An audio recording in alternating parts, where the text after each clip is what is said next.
Circle ఉన్నా వేస్టే. Work చూసి వచ్చిన కెరియర్ స్టార్ట్ చేసి ఒక 5 years అవుతుంది. 5 years నుంచి నేను చాలా ప్రీమియం క్లయింట్స్, నాకు వచ్చిన ప్రీమియం క్లయింట్స్ అందరూ నేను ఒక క్లయింట్ చేస్తే వాళ్ళ రిలేటివ్స్ కి రిఫర్ చేసిన వాళ్ళు ఆర్టిస్ట్. నా ఎక్స్పీరియన్స్ తో మీకు చెప్పేది ఒక్క సలహా ఏంటంటే, don't keep any expectation. Family relatives నుంచి మాకు ఇలాంటి ఆర్డర్స్ వస్తాయి, అలాంటి ఆర్డర్స్ వస్తాయని ఎక్స్పెక్టేషన్స్ పెట్టుకోకండి. మొత్తం ఇక వాళ్ళు ఇచ్చిన ఆర్డర్లతోనే మనం వర్క్ చేస్తున్న ఫీలింగ్ ఉంటుంది. ఏంటంటే ఇంటి చెట్టు మందుకు మనకి రాదన్నట్టు ఉంటుంది. ఢిల్లీ, ముంబై, పూణే అక్కడ నుంచి ఆర్టిస్ట్ వస్తారు.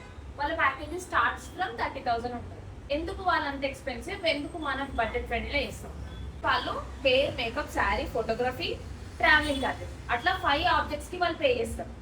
యాజ్ మనము hair, makeup, sari, travelling everything మనమే అసోసియేట్ చేసుకుంటాం కాబట్టి బడ్జెట్ తక్కువ ఉంటుంది. అంతే డిఫరెన్స్.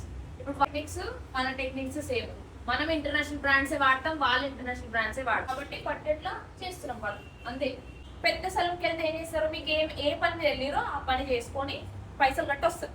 అదే లోకల్ సలూన్కి వెళ్ళింది అనుకోండి, ఈ ప్రైస్ ఇంతనా అదంతనా అని 1,00,000 మాటలు మాట్లాడతారు. అంటే ఆ ర్యాప్ అవుతుంది. పెద్ద సలూన్కి వెళ్తే మీరు షైగా ఫీల్ అవుతారు, అడిగితే ఏమనుకుంటారు, అంటే ఏమనుకుంటారు. సేమ్ సిచ్యువేషన్ రిపీట్స్ అంతా సేమ్ క్లయింట్స్. ఇప్పుడు ఇదే సిచ్యువేషన్ ఒక పెద్ద ఆర్టిస్ట్ కి లోకల్ ఆర్టిస్ట్ కి ఇదే జరుగుతుంది.